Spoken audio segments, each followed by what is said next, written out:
Vamos falar agora do segundo grande despertamento nos Estados Unidos. Terminamos de falar do século XVIII, vamos começar a falar do século XIX. Século XIX, quando pensar em século XIX, pense em missões. Nós vamos falar daqui a pouquinho. Mas antes, nós vamos falar do segundo, chamado segundo grande despertamento nos Estados Unidos. Primeiro grande despertamento nos Estados Unidos, lembre de George Whitefield e Jonathan Edwards. Certo? Antes, só mostrar para vocês aqui, que eu esqueci antes. Eu não li ainda, mas o Valdir já leu. Uma biografia, editora Vida, biografia de John Wesley. Por mais que ele tenha tido erros doutrinários, foi um grande homem de Deus, foi usado por Deus, grande evangelista, alcançou muitas almas para a glória do Senhor. Segundo grande despertamento. Esse aí ele é importante, não tanto pelo que ele trouxe. Eu não gosto muito do que ele trouxe. O próprio Lloyd Jones, por que o Lloyd Jones, que era do século XX, por que ele não dizia para ir para o século XIX? Porque não é o lugar certo para vocês. Você tem que dar um pulo aí. Vai para o século XVIII. O XIX, você tem as missões, isso é uma coisa importante, mas em termos de teologia e em termos de eclesiologia, realmente não é tão interessante. Mas é muito importante dar uma olhada, porque foi esse segundo grande despertamento que moldou o cristianismo americano e, por consequência, o cristianismo brasileiro, protestante. Certo? A gente fica falando dos Estados Unidos aí, não é porque a gente é colonial, mas é porque as igrejas protestantes, tirando a luterana, as igrejas protestantes no Brasil, todas elas vieram a partir de missionários americanos. Então a igreja americana é importante para nós, sim. Aqui o contexto do segundo grande despertamento é o contexto, primeiro, a coisa começa, o quadro em que o segundo grande despertamento ocorreu é o pós-guerra da Revolução da Independência dos Estados Unidos. Nessa época, depois da independência americana, quem é que sabe que ano que foi? 1776, né? É isso? 1776. Eles então ficaram independentes da Inglaterra e houve guerra, entre ingleses e os americanos, e depois da Revolução a situação das igrejas era a seguinte: cerca de 10 a 15% só da população era membro de igreja. É pouco, para um país como os Estados Unidos é muito pouco. Mas no final do século XVIII começaram a pipocar avivamentos em várias regiões, despertamentos. Aí o contexto também é do desbravamento do oeste, aquela coisa que a gente vê nos filmes, a expansão da fronteira, porque os Estados Unidos começam ali na Nova Inglaterra, Nordeste, ali mostrei para vocês no domingo passado, na costa do Oceano Atlântico. Agora tem que entrar. E essa entrada vai sendo feita e com o avanço na fronteira, vão também junto pregadores. A igreja vai acompanhando. E nesse avanço na fronteira vão principalmente presbiterianos e metodistas. Só que os metodistas acabaram levando muito mais vantagem, ganharam muito mais terreno, porque eles não se preocupavam tanto como os presbiterianos com a formação dos seus pregadores, dos seus pastores. Os pregadores metodistas tinham menos formação. E os presbiterianos tinham uma preocupação muito grande em o indivíduo ser bem formado na palavra de Deus antes de ir. Metodista ia qualquer um que quisesse pregar, que tivesse zelo. E com isso os metodistas ganharam muito terreno e ficaram muito fortes. A denominação ficou muito forte nos Estados Unidos. Vocês sabem que as igrejas pentecostais elas têm a sua origem nos metodistas. Isso bem depois, já na virada do século XIX para o XX. Mas nessa época também tem os Circuit Riders, que eram pregadores itinerantes, e tinha até um dizer na época, esses indivíduos eles andavam a cavalo e iam pregando em tudo que é lugar. Eles tinham até um dizer nessa época, quando havia um tempo muito ruim, tempestade lá fora e coisa desse tipo assim, as pessoas comentavam entre si que estava um dia daqueles em que lá fora só tem corvos e pregadores. Porque os indivíduos eram realmente doidos. Gente, tem cada história aqui, porque tinha cara desses caras da fronteira, esses pregadores da fronteira, tem histórias que você não acredita. Tem um sujeito, uma figuraça, tal de Peter Cartwright. Esse sujeito, ele era um pregador vibrante, ele andava pelo Kentucky, Tennessee e Illinois. E era comum ele ir nas cidades, você imagina aquelas cidades ali da expansão da fronteira, aquelas cidades do oeste ali, e aí o povo da cidade vinha, e sempre tem aquele indivíduo que fica incomodando, né? Sempre tem um mala que fica ali na plateia perturbando, né? E aí o Cartwright, então, ele pregava, e aí, quando tinha um desses sujeitos atrapalhando as reuniões, ele fazia o seguinte: tirava o paletó, descia do púlpito, ia lá, esmurrava o cara, depois ele voltava, colocava o paletó de novo e continuava o sermão. Esse aí é uma figuraça. Se a moda pega, né? Se a moda pega, tomara que não, né? Ainda bem que essa prática não se difundiu, né? Mas resolvia, diz que era efetivo. Viu, Newton? O seu Manuel está dizendo para não seguir esse tipo de exemplo. Mas ali também tinha também nesse contexto ali da fronteira também tinha os batistas. Os batistas não tinham muita formação, geralmente eram agricultores que pregavam pregação leiga, mas eles não tinham muita formação, mas eles tinham muito zelo. Um desses pregadores é um sujeito famoso, James Taylor, não é o cantor, tá? James Taylor, que limpou sozinho 160 hectares de terra do Kentucky com as próprias mãos. Esse cara não é fraco. Durante a semana trabalhava no pesado, deu para perceber, não é pouca coisa. E final de semana então ele vinha e pregava, esse James Taylor, batista. Então, esse é o contexto aí. Aí há alguns nomes importantes.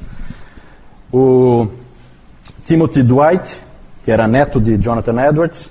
Daniel Baker, que era um estudante que influenciou Charles Hodge. Um dos principais nomes pregadores dessa época é esse aí, Azael Nettleton. Esse sujeito, ele aparece muitas vezes citado nesse livro aqui, Os Batistas e a Doutrina da Eleição. Foi ali que eu conheci esse nome, Azael Nettleton. Ele é dessa época. Ele era um sujeito ele era um tipo de evangelista, sim, mas ele ficava um tempo, parecido assim com o que Paulo fazia, ficava um tempo ali, trabalhando com as pessoas, pregava o evangelho. O Dr. Calhoun disse que ele é um dos homens mais competentes em pregar a fé reformada num contexto de avivamento. Muito equilibrado, ele tem umas palavras muito boas. Mas o homem mais famoso desse período, com certeza, é um sujeito chamado Charles Grandison Finney. Quando eu vejo umas fotos dele, eu sempre me dá calafrio esse sujeito aí. Nunca fui com a cara dele. E ele era um advogado que se tornou evangelista. Com ele ocorre uma grande mudança na história dos avivamentos. Ele fez com que o termo avivamento fosse descaracterizado. Quando se fala em avivamento século XVIII é uma coisa, quando se fala avivamento século XIX é uma outra coisa completamente diferente, só usa o mesmo nome, certo? Graças ao Charles Finney. Ele disse que um avivamento pode ser produzido. Um avivamento poderia ser produzido. Vejam o que ele diz. A conexão entre os meios para um avivamento e um avivamento é cientificamente tão certa quanto a relação entre os meios para o plantio de grãos e uma colheita de trigo. Um agricultor que sabe o que está fazendo, sabe como produzir trigo. Se ele fizer certo, ele terá trigo. Um cristão ou um pregador que sabe o que está fazendo e faz corretamente, terá um avivamento. É esse o grau científico de precisão dessa conexão. Nós estávamos comentando agora no intervalo aí que ele praticamente imaginou que o Espírito Santo é controlável. né, que eu posso seguindo algumas, como o Valdir usou a expressão ali, chaves, tendo algumas chaves ali que eu sigo, alguns passos que eu sigo, eu vou conseguir que o Espírito Santo faça a obra, porque eu quis. Muito estranho isso aí, muito estranho. É completamente o oposto da visão de Jonathan Edwards, que chamou de uma obra surpreendente de Deus. Quando nós menos esperávamos, Deus interveio. Aí é o contrário. Aí eu digo a hora e o local em que Deus vai atuar. Lamentável, na minha opinião. A doutrina calvinista foi abandonada nessa época e no seu lugar entrou o arminianismo. Eu acho que Charles Finney é um pouquinho mais do que arminiano, na minha opinião. John Wesley é arminiano, e eu respeito o arminianismo de John Wesley. O de Charles Finney eu não respeito. Eu respeito o arminianismo de A.W. Tozer. Eu gosto demais de A.W. Tozer. Uma vez o Andrew King, eu estava conversando com ele, e ele disse, o A.W. Tozer é um arminiano com um Deus grande. E é exatamente isso, certo? Agora, esse Deus que vem quando você marca a hora, eu acho muito estranho, muito. Olha só o que mais que o Finney disse. Em vez de dizer aos pecadores para usarem os meios de graça e orarem por um novo coração, eu os conclamo para que eles mesmos façam para si um novo coração. E pressiono na direção do cumprimento do dever da imediata entrega a Deus. Você está na tua condição de se salvar agora. Isso eu entendo que é um pouquinho mais do que arminianismo. Para mim isso aí já namora perigosamente com o pelagianismo. E me impressiona a influência que esse sujeito teve na igreja norte-americana. Ele também fazia muitas campanhas em questões morais. O arminianismo sempre anda muito com o moralismo, né? Nunca pense no arminianismo como alguma coisa que vá produzir cristãos descuidados ou alguma coisa assim. Muitas vezes é exatamente o contrário. Ele fazia campanhas pelo abandono da escravidão, pela abstinência total de bebidas alcoólicas, tudo com muita vivacidade. Ele é um sujeito que prega com muita violência, com muita força, coloca a pessoa contra a parede realmente. Era um indivíduo que tinha o poder de controlar pelo discurso as pessoas, né? Ele tinha um magnetismo pessoal. Com o Finney era tudo preto ou branco. Então é assim, com ele tudo radical. Aqui, ó, é assim, e ele vai dizendo o que é que tem que ser feito. Depois do Finney, os avivamentos passaram a ser reuniões organizadas, promovidas por teologia arminiana e com grande ênfase em reforma social. Isso aí produziu grandes transformações na igreja.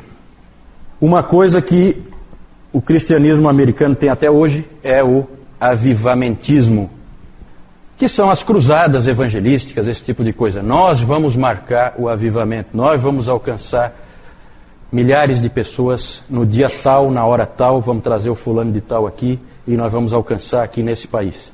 É assim que funciona. Vocês sabem que esse é o pensamento do protestantismo americano hoje. Influência. Esse tipo de pensamento só veio aqui no século XIX, com o Charles Finney. Então, dali em diante, toda a religião americana é baseada em avivamentos, nesse sentido. Outro aspecto que aconteceu também foi a cristianização dos Estados Unidos. Passou a ser um país cristão, como a gente costuma ver. Houve uma mistura muito forte entre o social e a igreja, essas coisas andaram juntas. É claro que aqui não é só a influência do Finney. Nós não estamos falando do Finney aqui, nós estamos falando do segundo grande despertamento.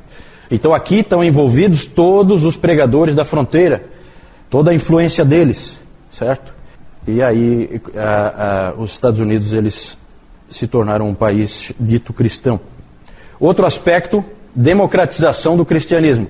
Só que democratização aí num sentido um tanto quanto negativo.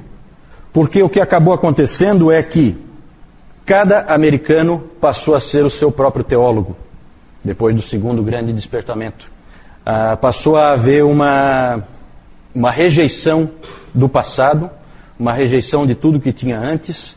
Tudo tinha que ter origem americana, então muito aquela coisa ferrenha de patriotismo, um patriotismo assim um tanto quanto bobo, né? E ingênuo, né?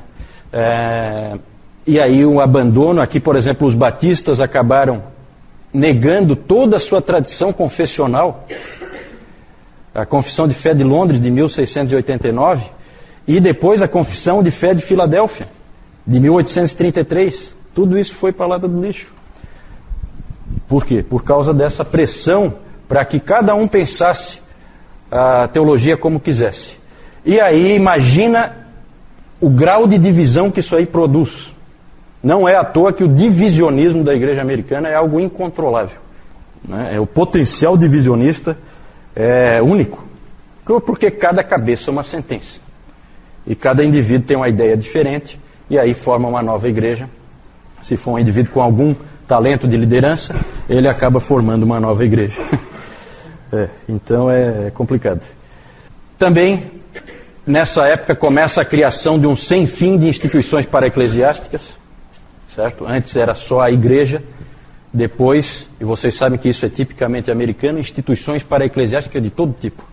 Junta missionária, junta de Bíblia, sociedade para isso, sociedade para aquilo. Uma infinitude de instituições para-eclesiásticas surgiram também na cola do segundo grande despertamento nos Estados Unidos. Também esse segundo grande despertamento marca o declínio do calvinismo. O calvinismo perde força, a igreja passa a ser maciçamente arminiana. Uma série de motivos aí. Entre os batistas surgiu muito hipercalvinismo, entre muitas pessoas, e tudo isso aí trouxe problemas, o calvinismo declinou. E esse declínio foi causado principalmente pelos metodistas. Os metodistas chegavam até a ter hinos que eles cantavam, que dizia assim, um deles, né? Dizia assim mais ou menos: quando eu era cego, eu não podia enxergar. Os calvinistas viviam a me enganar. Então eles faziam hinos contra o outro, né? Então isso aí é complicado, né? Então quando você começa a fazer esse tipo de campanha, e eu já falei para vocês da força dos metodistas na expansão da fronteira, já que qualquer um que quisesse pregar podia pregar, né?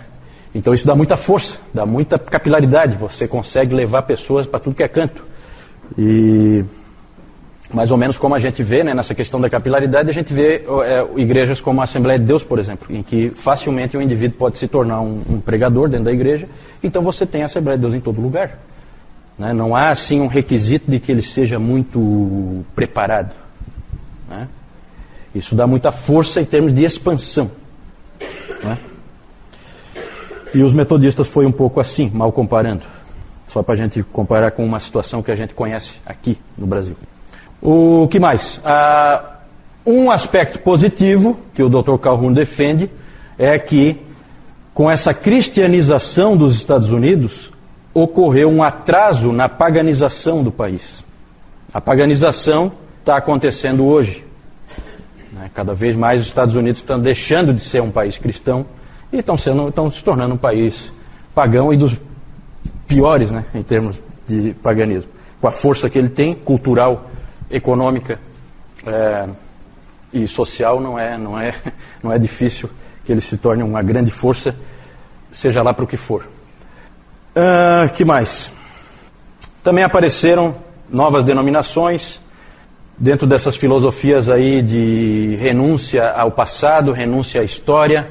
Então vai criando assim uma coisa ingênua de ignorar o que passou. Tudo começou com a gente, uma coisa um pouco, realmente uma ingenuidade, né, que às vezes a gente até percebe um pouco na igreja norte-americana, uma ingenuidade em relação à obra de Deus do passado. E isso aí vem tudo nesse bojo aí.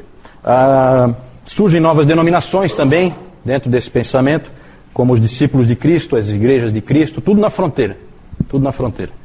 Renunciando a qualquer tipo de tradição, renunciando a qualquer passado da igreja, renunciando a tudo isso. Mormons e adventistas aí já não são classificados como igrejas cristãs, né? Eles são igrejas que vêm de revelação, certo? Essas igrejas são igrejas que vêm de revelação sobrenatural. Elas os fundamentos dela não são na palavra de Deus. Os fundamentos vêm de revelação de alguém, algum profeta, certo? No caso dos Mormons, o Joseph Smith, que recebeu aquele óculos lá do arcanjo não sei qual, para ele conseguir... Nunca entendi aquela história, é uma história meio doida. E no caso dos adventistas, a Ellen White, né? É a grande... Então essas igrejas são diferentes, né? A gente não pega aqui junto, porque daí, quando cai naquela situação assim, né? Se Deus falou, o que eu vou dizer? Né? Aquilo que o Moisés sempre disse, se Deus falou, acabou a conversa. Nos Estados Unidos, no caso dos adventistas, século XIX. O Joseph Smith, acho que é antes, né, Newton? Eu não sei, eu acho que é século XVIII ainda, né? A virada, eu acho. Aí teria que investigar, eu não... Testemunhas de Jeová, não sei. Não sei. Testemunhas de Jeová, não sei. Eu não sei nem qual é o marco deles, assim, para o início, né? No caso dos Mormons é bem claro, é o Joseph Smith, aquela revelação que ele recebeu e tal. E no caso dos adventistas também, a Ellen White. Então esses aí dá pra gente, é só descobrir lá quando é que a Ellen White nasceu e tal, e quando que ela morreu, você pega mais ou menos a época, né? Agora os testemunhos de Jeová, não sei, teria que investigar, não chequei isso aí. Vamos falar de uma coisa melhor, isso aí eu não gostei muito não. Esse Finney aí, ele, olha só a cara dele. Tem uma foto dele mesmo, eu não gosto dele, ele me causa arrepio, tem. Não, tudo bem, mas ele me causa arrepio. Tem uma foto dele mesmo que, se tiver à noite assim na parede, eu tenho dificuldade de dormir.